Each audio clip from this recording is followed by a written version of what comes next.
আজকে সারাদিন একাদশী ছিল, তো আজকে কোনো রান্নাবান্না নাই। তো আমার ঘরের দুইজন মানুষের জন্য আমি আলুর চপ করবো। 1 কেজির মতন আলু সিদ্ধ করছি, আর অর্ধেকটা আলু এখন মাখলাম, মেখে আলুর চপ বানাবো।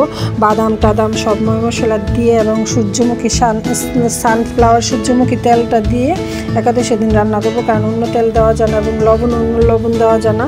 তো অন্য লবণ দিচ্ছি, আমি সিন্দুক লবণ দিচ্ছি। তো বাদাম টাদাম ভেজে টেজে তারপর একসাথে মেখে তারপর আমি আলুর চপটা বানাবো। এখানে আলুর চপটা প্রায় অনেকগুলোই হবে চপ।